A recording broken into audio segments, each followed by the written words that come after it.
waaqayyo mul'ataan halkanitti Israa'elitti Yaaqoob jedhee dubbate. Inni immoo kunoo asin jira jedhe. Waaqayyo immoo gooftaan ani waaqayyo waaqa isa kan abbaa keetiiti.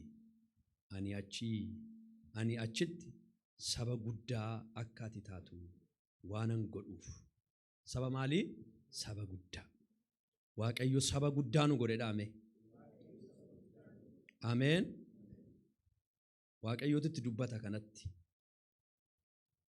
Iddoon immoo waaqayyo dhaqi ittiin jedhu iddoo saba isaa gidduu miti, lammii isaa gidduu miti, biyya isaa miti. Garuu iddoon inni dhaqi ittiin jedhu Gibxiitti gadi bu'i ittiin jedhe waaqayyo. Achitti immoo waanan siin hojjedhu qabaa, waanan siin godhu qabaa jedhe waaqayyo. Saba guddaan si godha ittiin jedhe. Saba guddaan akka ati taatu waanan godhudha.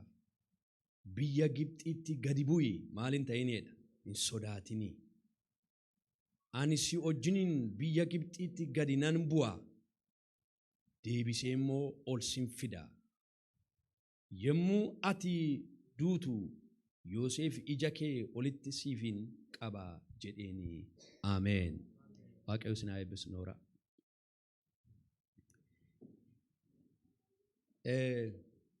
Iddoo kanatti waaqayyootu itti dubbata ture.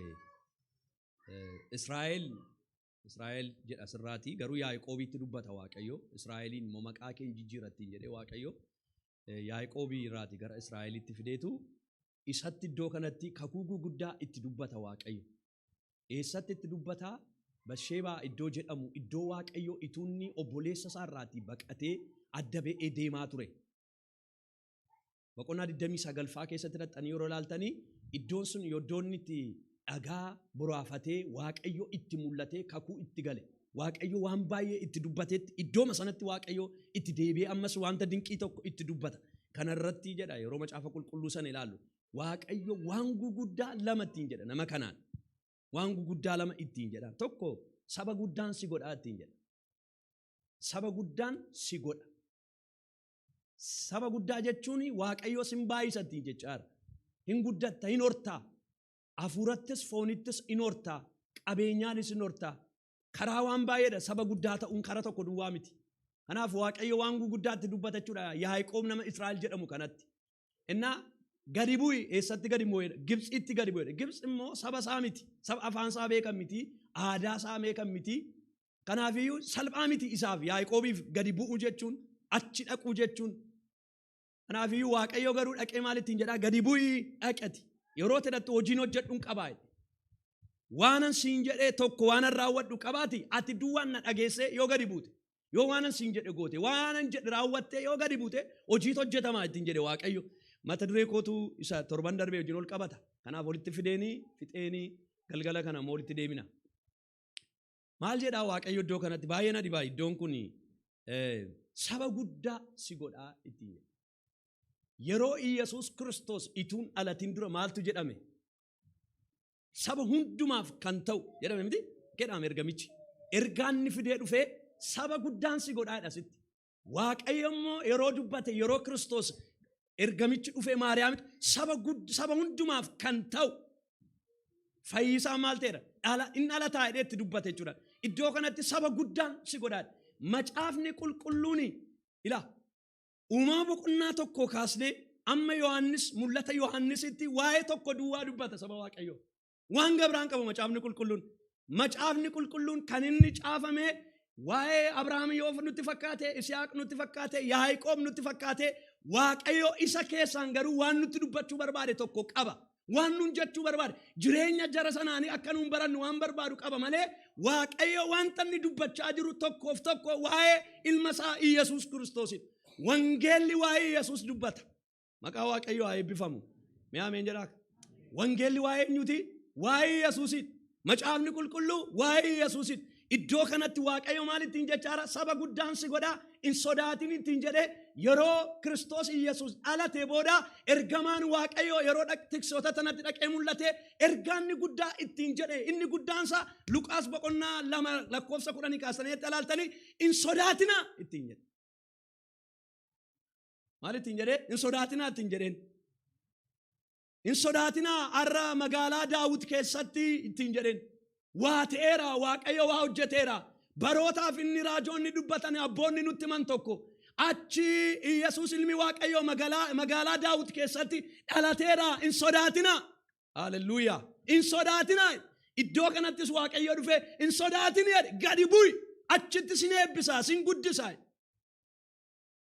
ammatu waaqayyo akkas namaan jedheeti namatti cima maaliif namni kuni saba isaa kee ba'aa jira waan ta'eef akkamitti deemuu danda'a hin sodaata garuu waaqayyo akkuma jedhe immoo dubbatee hin somne waaqayyo jedhee hin somne waaqayyo waan jedhe hundumaa Yaaqoobii jireenya isaa irratti raawwateera kanaaf saba waaqayyo maal dhagee Yaaqoobii sagalee dhageetu gara Gibxitti gadi bu'e Gibxii dhaqee waaqayyo in eebbise nama 70 kan naqi Gibxiin Gavaruu Gibxii keessaa bahanii Israa'eloonni baay'atanii guddataniitu kan isaan ba'an waggaa 430 booda edda ba'anii booda sabni Israa'el saba baay'ee ta'anii ba'ani waaqayyo immoo itti dubbatee ragaa nama kanatti gadi bu'i achittin si eebbisa sin guddisa in sodaatin ati saba argitu kana hin sodaatin wanta dhageessu hin sodaatin ani ofii kooti jedhe waaqayyo ani ofii kooti si wajjiniin nan taa'e waaqayyo ofii isaatiin nu wajjiniin haa ta'u waaqayyo akkana jedhe gaa maqaan isaa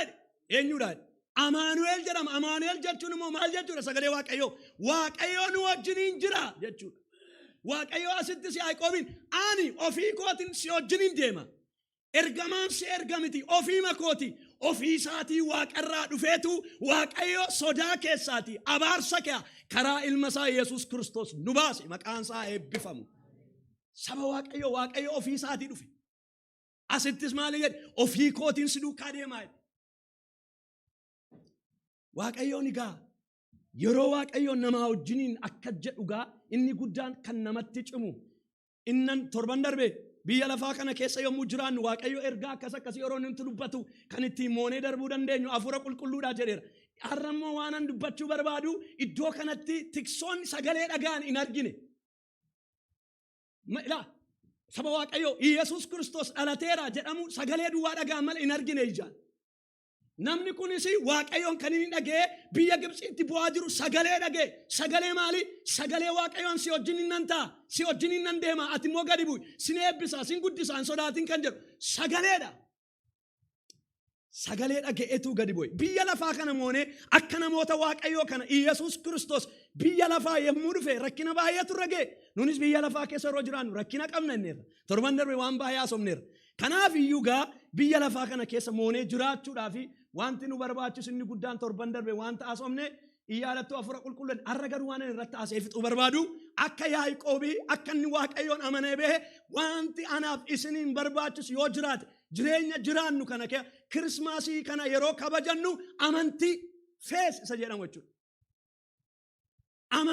amantiin immoo maal jechuudha amantiin obboloota koo wanti guddaan meeshaa guddaan kiristiyaana tokkoof amanaa mana kana kee jiruuf waaqayyo nurraa barbaadu waaqayyo nuu kenne yoo jiraate amanuudha namni sagalee waaqayyo hin dhagaa yeroo dhagahu immoo hin gamman ammas keetti yeroo sagalee waaqayyo nutti dubbatu keessi keenya nutti tola keessi keenya nu taala hin ililcha dubbiin garumaa inni sagalichi jedha hafuuraa wajjin jireenya isaanii wajjin waan ol hin fudhanneef isaanii maal hin taaneef isaaniin hin fayyanneedha maaliif amantiidhaan dubbicha hin fudhanne waan ta'eef masiihichi akka inni dhufee dhalatu baay'een dhagaaniiru kan amanan garuu namoota xinnoodha waa'ee hin amanne waan ta'eef biyya lafaaf dhufe Yesuus biyya lafaatti dubbatame fayyisaa biyya lafaa jedhameera masiihicha jedhameera garuu kan amanani kan isa amanan xinnoo ture har'as jireenya jiraannu keessatti jireenya biyya lafaa kana keessa yeroo jiraannu kana anaaf isiniin barbaachisu inni guddaan amanuudha saba waaqayyo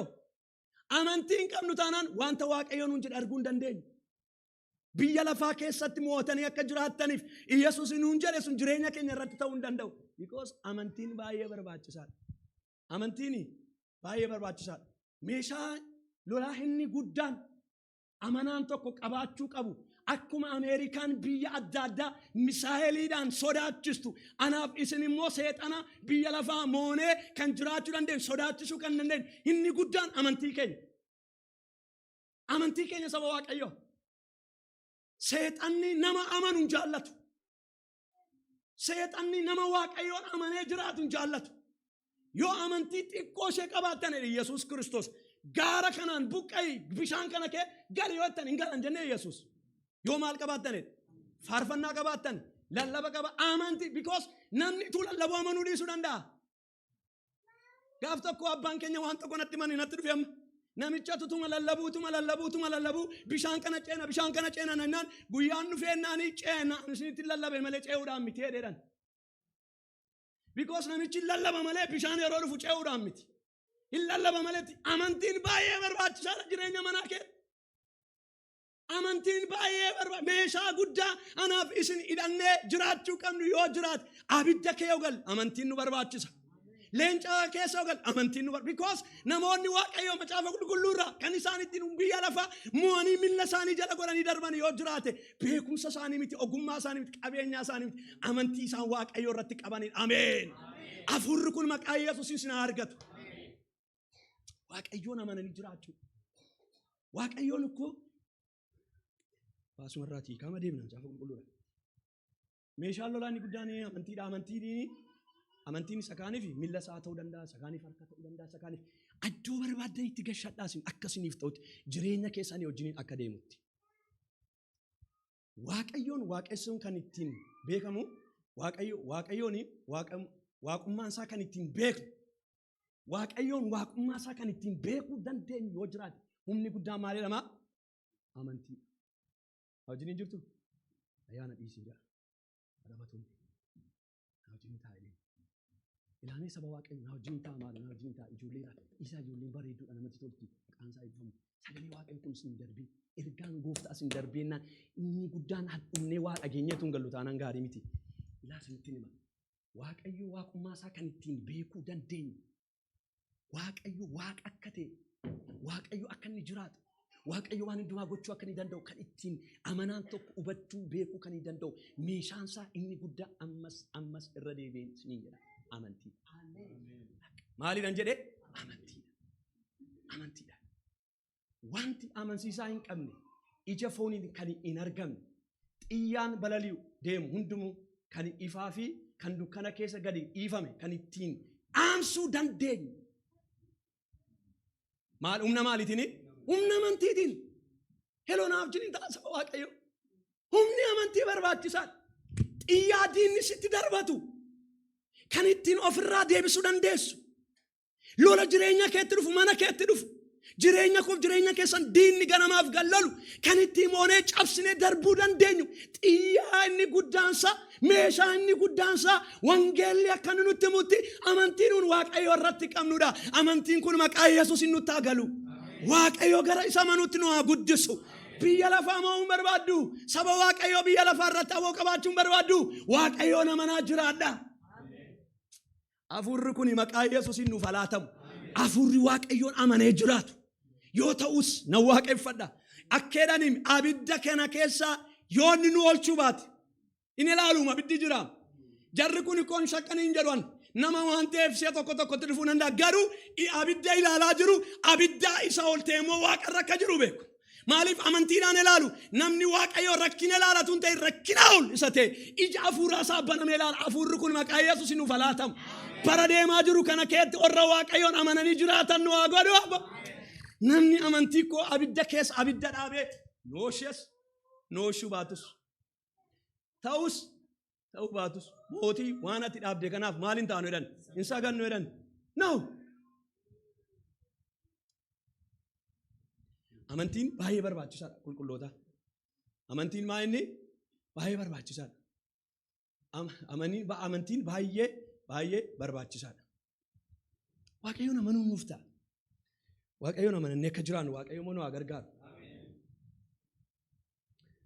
Macaafa qulqulluun gootota amantii gaafa nutti dubbatu macaafa qulqulluu kana yeroo xanii ilaaltanii Ibroota boqonnaa 11 madhaxanii yoo ilaaltanii gootota amantii baay'ee nutti hima. Ibroonni boqonnaa 11 wanni dhaaf nutti mamiti jireenya keenyatti waa irraa akka barannuudhaaf macaafni qulqulluun gootota amantii gaafa nutti dubbatu kan amantiidhaan mootota mo'an kan amantiidhaan afaan leencaa cufan kan amantiidhaan abidda dhaaban kan amantiidhaan wanta biyya lafaa hin nyaadhu jedhan nyaannu kan jedhan kan akka Daani'el fa'aa kan amantiidhaan waan baay'ee didan kan nutti himuuf waan tokko duwwaaf nutti hima macaafni qulqulluu nuunis bara jiraannu keessatti jireenya isaaniirraa barree akka nama waaqayyo isarraa barbaadutti amannee akka jiraannuuf kan hundumaa nutti hima waaqayyo gooftaan maccaa. Har'a yeroon sunitti dubbachaa jiru waaqayyo yeroo nutti dubbachaa jiru saba waaqayyo maaliif nutti dubbachaa jira waaqayyo Ibroota boqonnaa 11 macaafa amantii jennee kan lallabnu kan dubbifannu jireenya isaaniirraa maal akka barruuf waaqayyo Musee yeroo nutti dubbachaa jiru waa'ee Musee dubbachaa jira miti jireenya Musee keessaanii amantiin maal akka ta'e Museen akka jedhan amantiidhaan jedha ilma Fara'ooniif intala Fara'oon jedhamu maal ta'e hin dideedha waan arguun jiru Museen. Museen lafa du'aa lafa onaa keetti nan du'an jenne nama iyyuu waaqayyo kanaaniin argamiti Museen garuu amantiidhaan jedha sagalee waaqayyo amantiidhaan waa arga ture namni amantii darbee ilaala abbo namni waaqayyoon amanu waa darbee ilaala as duwwaa miti achi waa jira as rakkinni jira gidiraan jira waan hin taane jira garuu waan tokko beeka namni waaqayyoon amanatee deemu yeroo hundumaa gama ilaala warra gama ilaalanii deeman nu haa godhu. Museen nama akkasii ture. Gootota amantii kana waaqayyo yeroo nutti dubbatu maaliif nutti dubbata isaanirraa barannee bara jiraannu kana keessatti immoo akka isaanii amantiidhaan akka nu deddeebinu barbaada waaqayyo. Waaqayyo kana nurraa barbaada. Saba waaqayyo kana nurraa barbaada narraa. Sinirraas. Ilaakkeedha sagalee waaqayyo gaa. Abrahaam waaqayyoon amane kunis qajeelummaa isaatti lakkaa'ameefedha. Abrahaami waaqayyoon amane kunis qajeelummaatti lakkaa'ameefedha. Isaaf lakkaa'ame kan jedhu kuni Abrahaam qofaa ituun ta'in Abrahaam duwwaaf ituun ta'in arra warri amma hundumutu warri amma anaaf isin warri waaqayyoof anamanne kun warri waldaa keessa jiru warri waldaa keessa jiru mana teessanii kan dhageessan as kan jirtan waan tokkoon isinitti hima sagaleen kun kan Abrahaam duwwaa miti anaaf isiniin immoo karaa Kiristoos dhufee waaqayyo abbaan nu bira geera maal jedhu warra waaqayyoon amaname hundumaaf jedha nama hundumaa miti qajeelummaatti lakkaa'ameef ni jedhu arra anaaf isiniif sin ta'a jechuudha akka jedhan warra amanan hundumaaf akka lakkaamu waaqayyo dubbateera. Yisi saba waaqayyo Abrahaam duwwaaf ituun ta'in arra warra anaaf isiniif warra waaqayyoon amanannee jiraachaa jirruuf immoo sagalichi ta'eera jechuudha. Amanamummaa amantiidhaan Abrahaam qajeelaa ta'e nuunis arra waaqayyoon amannee yoo jiraanne maal taane jechuudha qajeelota taana jechuudha. Garuu amantiidhaan. Kanaafiyyuu sagaleen kun kana dubbata jechuudha. Amma macaafa qulqulluu keessaati macaafa qulqulluu yoo baafachuu istana sumarraa zemoon isinii dubbise akka jedhan. Ergaa Yohaannis boqonnaa 5 lakkoofsa boqonnaa 5 ergaa Yohaannis boqonnaa 5 lakkoofsa 4. Sababii namni mucaa waaqayyoo ta'eef hundumaa fi biyya lafaa maal ta'uu danda'a? Mo'uudha. Sababii namni mucaa waaqayyoo ta'e hundinuu biyya lafaa mo'uuf ba'aa ulfaataa itti ta'e. Ba'aa ulfaataa itti ta'e humna ittiin biyya lafaa moo kunis maal saateedha? Maal saateedha sabaa kee? Amantii keenyaanidha. Agartaniitu sababii namni biyya lafaa moo'uuf sababii nuun biyya lafaa keetti moo'ichaan jiraachuudhaaf waaqayyo nu waame. Amantiin kun immoo isa dhalate Iyyasuusiin waan Abrahaam mitiim maal jennee amannaa Iyyasuus Kiristoos dinqii gochuu danda'a. Iyyasuus lafaana kaasuu danda'a ennee yeroo amantiin dhufee nutti gala. Jireenya amantii kana mee macaafa qulqulluu kee namoota waaqayyoo baay'ee isaanii isa miti namootuma isin lubbuudhaan amananii waaqayyoon jiraatanii waaqayyo dinqiitti jiraachuus baay'ee jiru.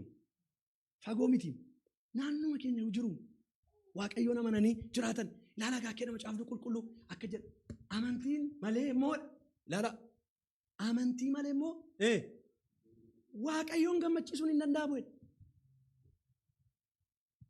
Waaqayyoon gammachiisuun barbaada taanaan namni tokko waaqayyo akka jiru maal ta'uu qaba?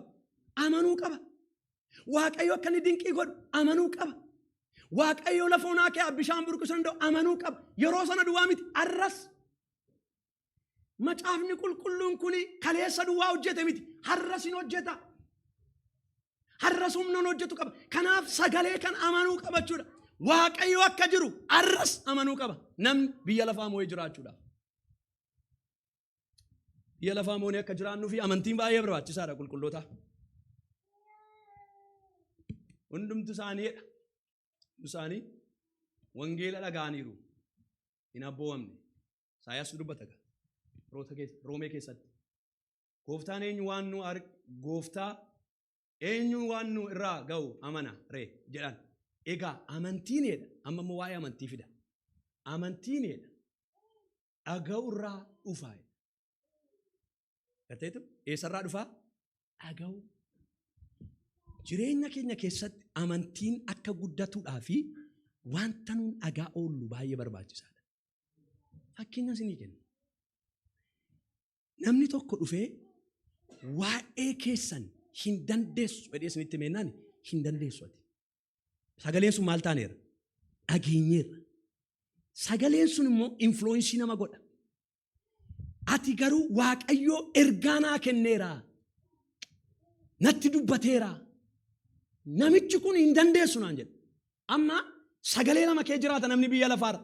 Biyya lafaa kana keessa yeroo jiraannu biyyi lafaa waan baay'ee nutti haasofti. Ala kana qilleensa kana wanti Waaqayyoo Macaafa Qulqulluurra kana gochuu dandeessaa nuun jedha. Isaan immoo hin dandeessu nuun jedha. Amma gaa maal gochuu qabna? Sagalee nun dhageenyu kuni murteeffachuu kan qabnu amantiitti guddachuudhaaf, amantiidhaan moonee jiraannee darbuudhaaf wanta dhageenyu irraa of eeggachuu qaba jechuudha. Amanaan tokko jireenya isaa kee amantiin dhufuudhaaf. Amma koo waan nama dhibu keessaati. Waa'ee dhalachuu Yesuus Kiristoos kana mee yeroo yaanu Waaqayyoo eenyutti dubbate dhufee? Inni ulfoofta kan jedhe Yoosefitti moo Maariyaamitti dubbate? Eenyutti dubbate saba Waaqayyo? Sirrii miti? Mee Macaafa Qulqulluu irraati axxanee ilaaltamme? Yoosefiin yeroo uume kaadhimaa isaa turte miti? Gaafa Waaqayyo isatti immoo dhaqee itti dubbatee ture? Yoom dhaqee itti dubbate? Yeroo inni maal yaade? Isheen axxee waan dhageesse kana itti himuudhaaf of dhiphisteeti. Ani koo ittiin jetteeti? Hin jenne. Minim hin jenne dhattee. Isa dhageesse beetti isheen. Isatti dubbatame beetti isheen. Wanti itti dubbatame immoo Waaqarraa dhageesse. Waaqarraa waan dhageesseef inni immoo Yoosef immoo halkan ciiseetu isa iyyuu ifa dhoksaadhaan jedhama. Dhiisuudhaaf maal ta'a? Murteesseedha. Gaafa sana ergamaan Waaqayyoo itti dhufe. Isheen maaliif na dhiistaa? Maal taatee? Ani dubartoota an akkas miti jettee waan oomas sagalee qabdi isheen. Namni Waaqayyoon dhagee, Waaqayyoon amanatee jiraatu, yaa saba Waaqayyoo, namni galuu fi dhiisuu danda'a waan si keessa jiru. Wanta si keessa jiru isa si dubbateef isa amanatte duwwaa beektate. Isa amanatteef isa sitti dubbate beekta taanaan nama gabraa ibsuuf hin dhamayin Waaqayyoo itti hima. Yoosiif ati duwwaan dubbiin kee isa si dhageessa san isheen ikko amantee fudhatte ergicha. Ergichi immoo jireenya ishee keetti hojjete. Yoosefiif garuu dhaqee kan itti dubbate eenyudha?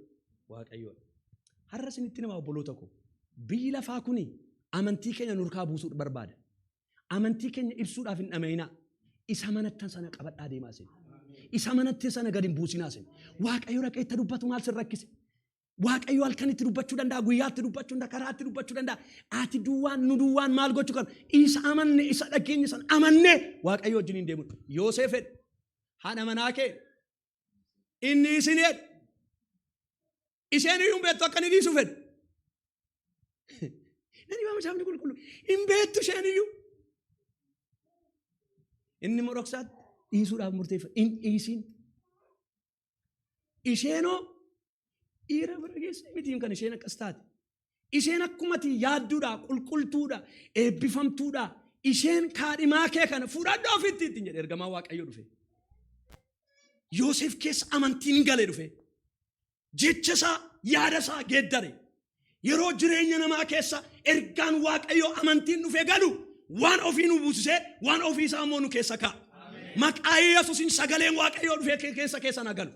Waa'ee kan keessanii hin dandeessani nuun jedha biyyi lafa akka isaatti hin dandeenyu akka Waaqayyootti garuu hin dandeenyu. Mee ameen jedhaa hin dandeessu.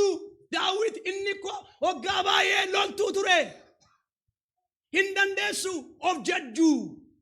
Maaltu akkasi godha oolota abbaa dhiistee dhufte. Hin deemtu jedhanii. Eewusaan obboloota isaa namoota wajjin nyaata wajjin hin dhuge. Namoota ni ilaalu hin danda'ama malee yeroo Waaqayyo si wajjin hin ta'u waan ati hin dandeenye numtu siif hin danda'ama. Maqaa Yesuusin hafuurri kun nu keessaa galu bara 2024 siniin eebbisa harka keessan ol kaasa.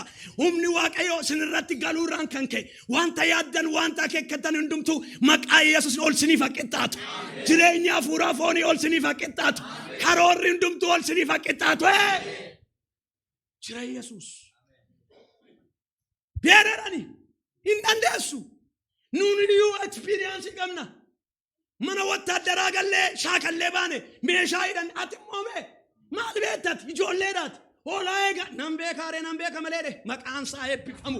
Yeroo sin na bira hin jirre kan na bira ture. Yeroo abbaan hin jirre haadhi hin jirre firri hin jirre kan na gargaare kan harka na qabe ani waan an beekuun qaba. Samii wajjin haasa'ee hin jira. Hallelujah. Namni Waaqayyo akkeetti naasaa abbo. Haala wajjin haasa'ee isaa wajjin haasaa. Yeroo sana Waaqayyo waa'ee keef waa'ee mana keetii hin ibsaaf namaaf. Maqaan isaa eebbifamu.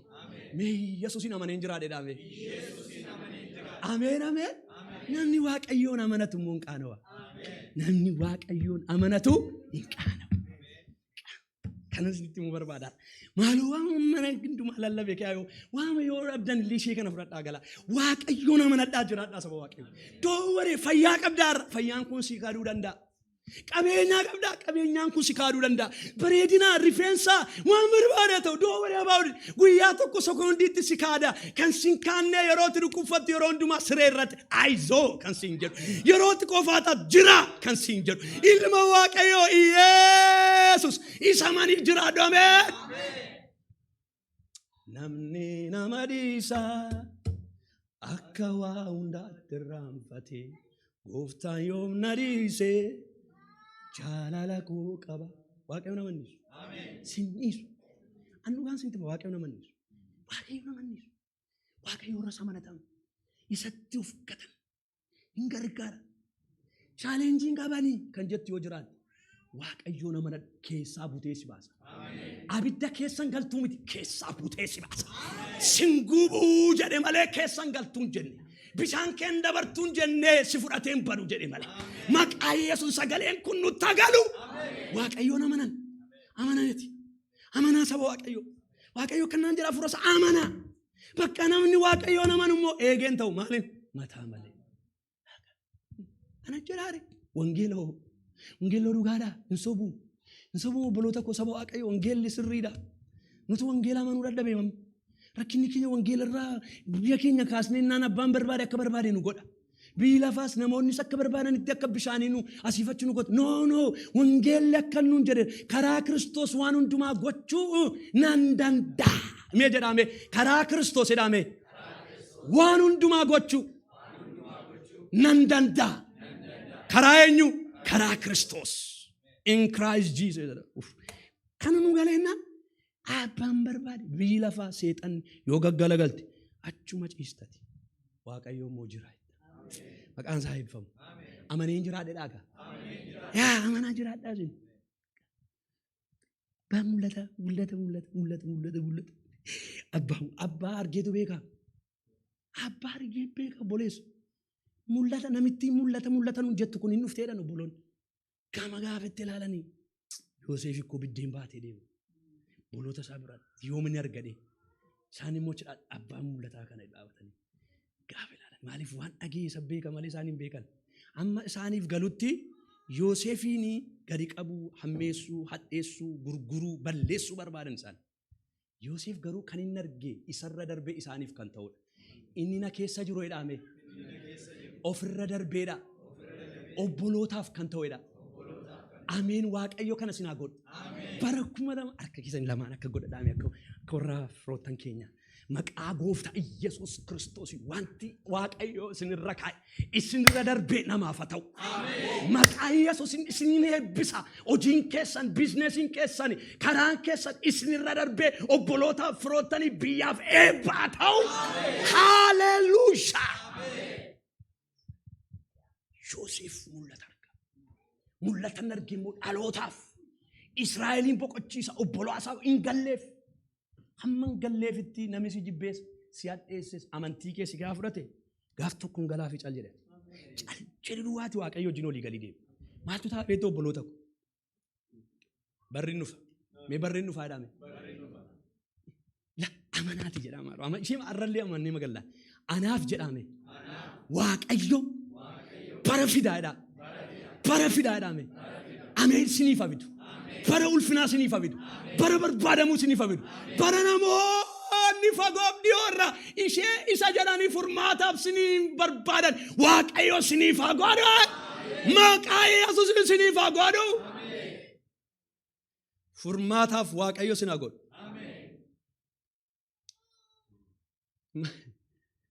Ayya waaqayyo kun akka inni itti hojjetu. Yoosefiin gama ceesisee obbolaa Moositti hojjechaa ture. Gaafa isaan fixanii Gibsitti dhaqaatii gadi bu'aati biddeen barbaadaa jedhe waaqayyo. Gaafa isaan fixan ammas Yoosefitti hin dubbanne maaltu isa dubbate? Isaanitti dubbate Gibsii dhaqaa jedhe. Gibsiin immoo eenyutu jira? Yoosefitu jira. Maqaa Yesuus Kiristoosiin waajjira adda addaaf guddina adda addaa keessa nu gashee waaqayyo saba keenyaaf eebba nuuf haa godhu. Maaloo eebba waaqayyo taa'ame magaalaa jiraannu kana keessatti ofirra dabarree warra obbolootaaf eebba ta'an waaqayyo nu haa godhu. Isaanis hin beekanii innis hin beeku garuu waaqayyo jirreera. Bara lakkaachisu malee. Yoosefiin achitti iddootti kennee babbareechee mimmiidhessee silxaana namni argachuu hin dandeenye nama lammaffaa godhe. Isa duwwaadhaa moo saba waaqayyo Yoosef ikko minaan irratti immoo baala silxaanii isatu baasaa isatu gasha. Firmaasaa malee minaan hin baatu firmaasaa malee minaan hin galtu. Eenyu oolchuu fedha waaqayyo? Saba Israa'el maatii isaa oolchuudhaaf isaaniifis hin galle Yoosefiifis hin galle. Guyyaan hin dhufe. Guyyaan hin dhufaa jedhame. Yerootti waaqayyo nama baay'eef harki kee kun eebba ta'u maqaa Yesuusiin hin dhufa. Waaqayyo bara kana hin fida. Hin fida amanaasi. Laamee saba waaqayyo. Akkeenani Naazreet keessaa waan gaariin ba'uu danda'u. Ituu Yerusaalem faa jiranii magaalaa babbareeddoon ituu jiran Naazreet magaalaa xinnoo tuffatamtu namni hin beekne kiyaa ba'uu hin danda'a. Eeyyee hin danda'ama. Iyyasuus tu beeyachi kiyaa. Iyyasuus waan nurra jiruu fi nu keessaa wanti gaariin hin ba'a. Maqaa gooftaan nan jedhaa nan dubbadhaa. Iyyasuus waan nu wajjiniin jiruuf waldaa Ebenezer kiyaa biyya lafaatti kan dhaga'amu tokko maqaa gooftaa Iyyasuusiin hin ba'a. Hin ba'a saba waaqayyo.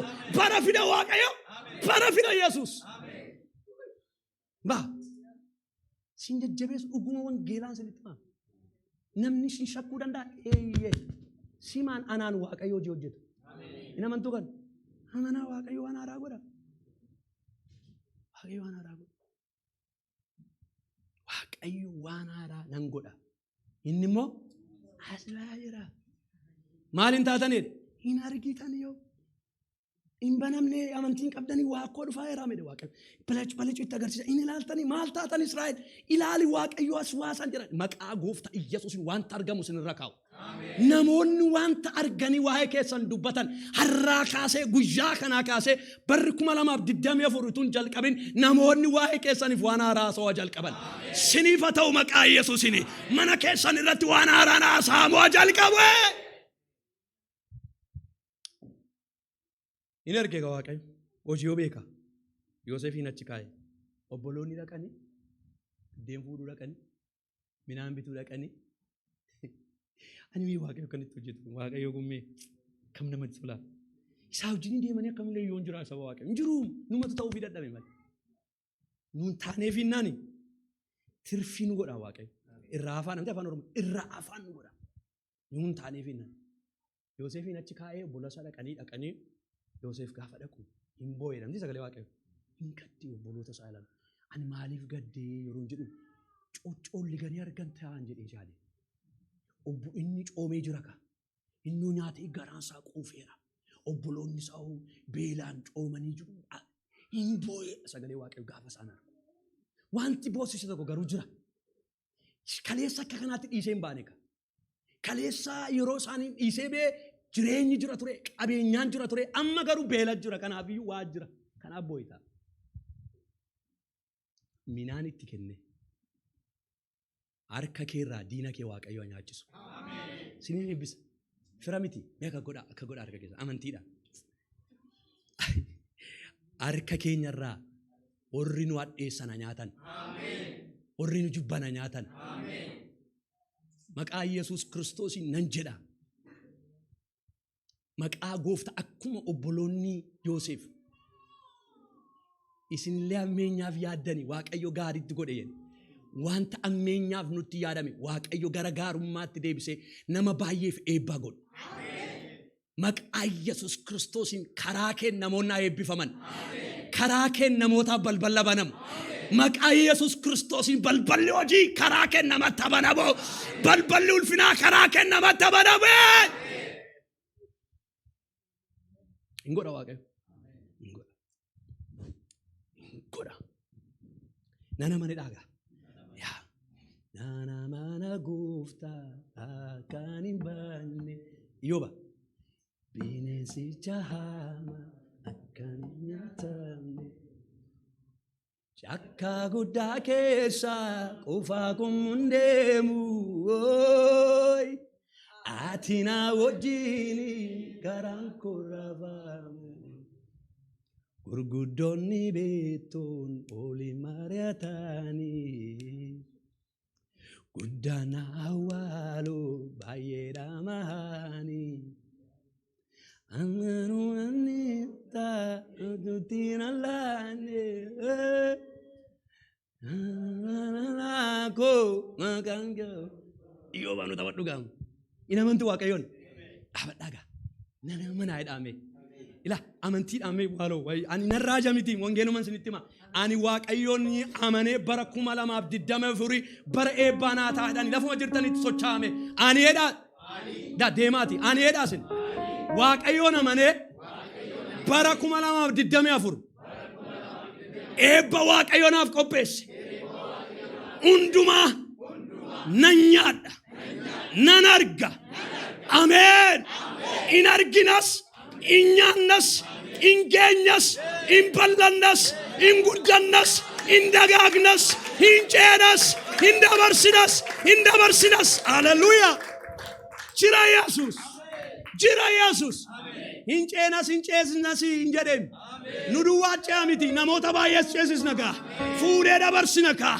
Balbala namaa banna kaa. Harka kee kana godha Waaqayyo. Harka kee harka hojii godhe namaaf eebba si godha. Maqaa Yesuusiin hojii kee duwwaa miti namaaf eebba si godhan jedha. Nana manaare nana manannee itti faarfannee sheexanatti biyya lafaatti foonitti inni galla mana keenyatti. Hallelujah.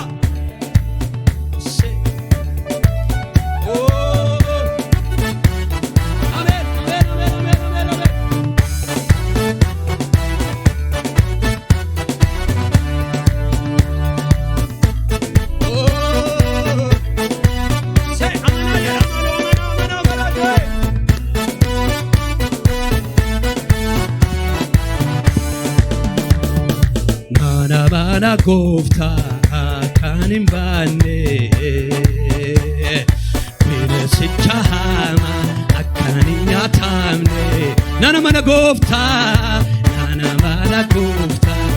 akkan hin baanne. Bineensicha malee bineensicha hamaa akkan hin nyaatamne. Cakka guddaa keessa qofaa kun deemu. Ati na wajjin garaan koo raafamu. Cakka guddaa keessa jaraka. Cakka guddaa keessa qofaa kun deemu. Ati na wajjin garaan koo raafamu. Nana mana Gooftaa itti mamaaloo. Nana mana Gooftaa akkan hin baanne. bineensichaam akkaan nyaatam nana mana gooftaa nana mana gooftaa akkaan hin baanne bineensichaam akkaan nyaatam nana mana gooftaa jedhakaa nana mana gooftaa akkaan hin baanne bineensichaam bineensichaam Chaka guddaa keessa Okaa kun hundeemo ati na wajjin ati na wajjin Chaka guddaa keessa Okaa kun hundeemo ati na wajjin garaan korraafam Chaka guddaa keessa jedhaka Chaka guddaa keessa Hallelujah Era bagaya nama sapora bagaya abidda waaqayyo humna waaqayyo harka waaqayyo isa nama ceesistu nana mana gooftaa Yesuus edaqaqa mana gooftaa akkanin baanne bineensicha made bineensicha akkanin nyaatam nana mana gooftaa edaqaqaba nana mana Yesuus yamanneerram siyamanne fudhanne bara 2024 kana ceerarraa Yesuus amantiidhaan bara keenya umurii keenya jireenya keenya haleluuyaa shera bagaya nama satola bagaya reba bagaya nama satola ba reba bagaya nama satola afura waaqayyo humna waaqayyo harka waaqayyo irree waaqayyo fayyisu waaqayyo gargaaru waaqayyo ceesisu waaqayyo maqaa Yesuus Kiristoos humna kee abidda kee yes Chaka guddaa keessa Okaa kun hundeemo ati na wajjin garaan korraafam nana mana kaa nana gooftaa akkaan hin baanne bineensicha made bineensichaam nana mana gooftaa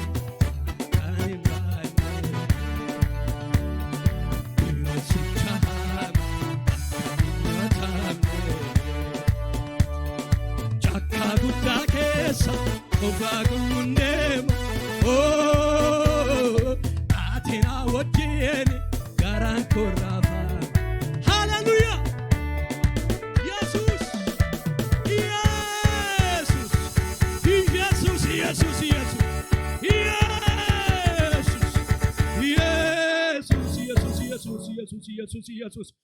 Abba amanneerra gam wanti qabame agadhiifamo wanti qabame agadhiifamo wanti cufame abanaamo maqaa Yesuusin abanaamo maqaa Yesuusin abanaamo Era bagaya nama satora bagaya shekala bagaya Elaba Yesus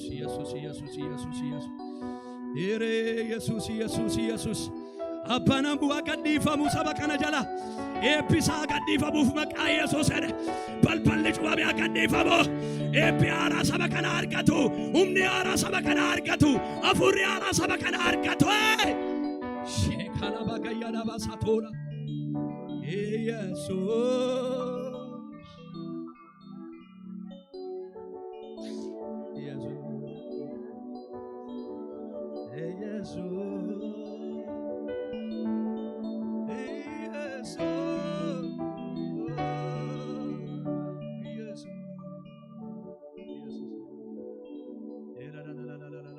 Boja saba waaqayyo baranuu fide amantiidhaan hin boojina nuuni namanna waaqayyo waan ta'eedhaaf wanti kan keenya ta'een gadhiifama gaarra waaqayyo biyya lafaa kana kan ittiin mootumanii jedhe inamanna waaqayyo nu moosisa inamanna waaqayyo nu moosisa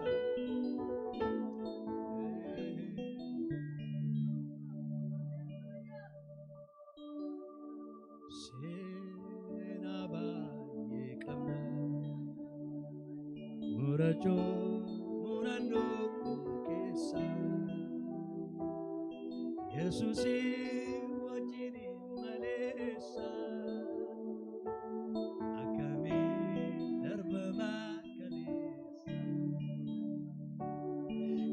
Yesusi wajini malesa atame darbama kalesa sena bae kaba murado murano kesa sena bae kaba sena bae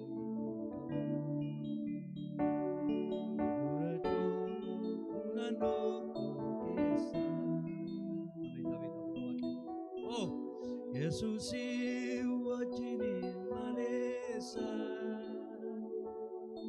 akamin darbama kalesa Yesusi wajini malesa akamin darbama kalesa